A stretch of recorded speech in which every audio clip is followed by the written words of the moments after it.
안녕하세요. 우리는 아침에 일어나서 잠들기 전까지 끊임없이 식사를 합니다. 음식 섭취는 인간에게 있어 일상생활뿐만 아니라 생존에 직결된 가장 중요한 행위이기에 다른 어떤 욕구보다 우위에 있다고 볼 수 있는데요. 식사는 개인마다 또 집단과 문화마다 약간의 차이가 있지만 기본적으로 우리 삶에서 필수 불가결한 생존활동이며 과거뿐 아니라 현재에 이르러서도 어떻게 식사할 것인가는 여전히 사람들에게 중요한 관심사라고 볼 수 있습니다. 건강한 식습관을 영위하는 것은 건강한 삶을 살아가는데 가장 기본적인 조건 중 하나이며, 그러나 의식주의 관점에서 볼 때 무한경쟁 시대에 사는 현대인들은 무엇을 어떻게 먹는지 보다는 어떤 옷을 입고 어떤 집에 사는지, 즉 어떻게 보여지는지를 더욱 중요하게 생각하는 것 같습니다. 미디어에서 보이는 특정한 체형이 아름다움의 기준으로 자기 몸과 비교하고 다른 것으로 인식하며 이에 따라 자존감과 자신감이 훼손되고 사회적인 기대와 간섭에 의해 각자의 몸이 일치하지 않는다고 느낄 때도 불안과 스트레스가 증가하기도 한다고 합니다. 이러한 사회적 압력은 심리적, 정서적으로 부정적인 영향을 끼치며 정상적인 식사 및 운동 습관을 방해할 수 있다고 하는데요.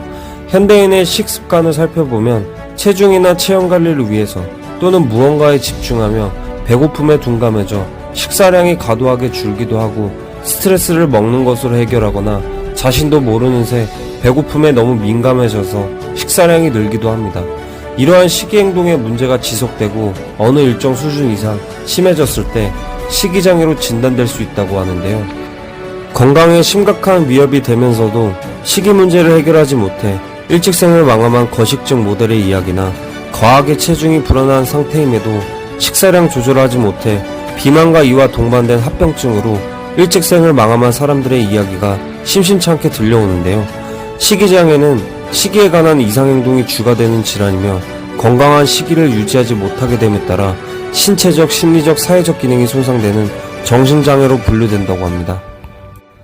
거식증으로 알려진 신경성 식욕부진증, 폭식과 이로 인한 보상행동으로 구토, 하재, 남용 등이 반복되는 신경성 폭식증과 폭식만으로 특징을 하는 폭식장애, 그리고 필요한 영양을 충분히 섭취하지 않고 식사를 회피하는 회피 제한적 섭취장애 등이 모두 식이장애에 포함된다고 합니다. 식이장애에서 영양 부족으로 인한 빈혈, 골다공증, 갑상선 기능 저하, 부정맥, 저혈압 등이 유발될 수 있으며, 반대로 영양 과다로 인해 비만과 대사장애 등의 합병증이 동반되기도 한다고 합니다. 건강하지 않는 식습관은 그 자체로 식이장애로 발전할 수 있고, 몇 가지 위험 요소가 동반될 때 그 위험성은 더욱 높아지는데요. 먼저 마른 체형과 완벽한 몸매가 지나치게 강조되는 대중매체와 사회 분위기는 건강하지 않는 다이어트를 부추기고, 음식에 관한 극적인 콘텐츠도 너무나 쉽게 접할 수 있어 자극적인 음식 섭취와 폭식 등 비정상적인 식습관이 유흥의 요소로 자리 잡은 지 오래입니다. 대중매체와 더불어 SNS와 유튜브 등은 외모에 대한 지나친 관심을 가지게 하고 있고, 자신에 대한 불만족은 체중 조절에 더욱더 몰두하게 만들어 건강을 해치게 될 수도 있습니다. 폭식하는 사람에게는 식이에 관한 충동 조절의 어려움도 식이장애의 위험을 높입니다.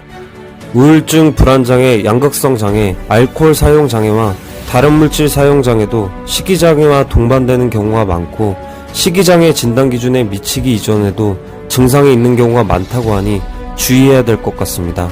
과도한 스트레스는 자신도 모르는 사이에 식욕 조절 기전을 망가뜨려 건강한 식습관을 유지할 수 없게 만들고, 역시 스트레스를 잘 관리해야 될 것 같고, 스트레스를 받으면 체내의 코르티솔 호르몬이 높게 유지되고, 이는 포만감을 느끼게 하는 렙틴 호르몬의 작용을 억제해 계속해서 식욕을 자극시킨다고 합니다.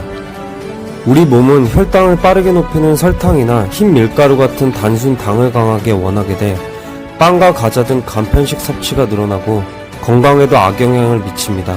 마지막으로 식이장애가 여성들에게서 더 흔하게 발병하는 것은 맞지만, 최근 연구에서는 식이장애가 있는 사람들의 3분의 1이 남성인 것으로 추정되고, 식이장애는 남성과 여성에서 모두 발생할 수 있는 질병이라고 할 수 있을 것 같습니다.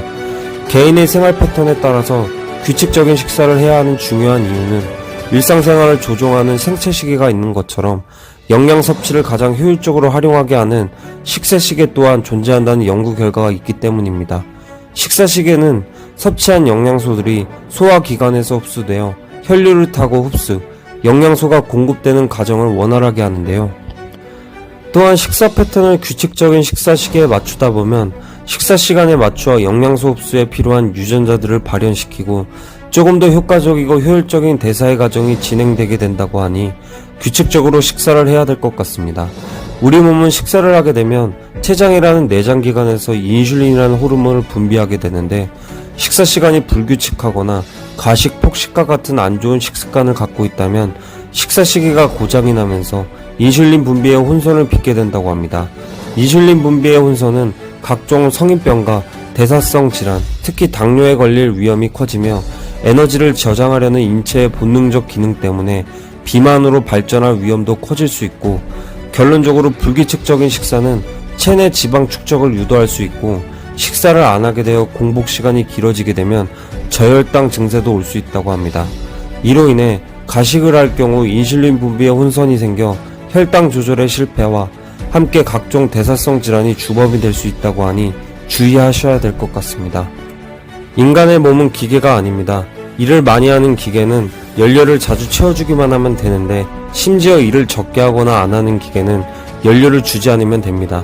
하지만 인간은 기계와 달리 기초대사량이 있기 때문에 자신의 활동량과 비례해서 꾸준히 규칙적으로 일정한 시간 간격으로 식사를 통해 영양 공급을 해 주어야 합니다. 이렇듯 바른 식사 횟수와 간격을 통해 간편하게 스스로의 건강을 돌보도록 해보는 것이 어떨까요?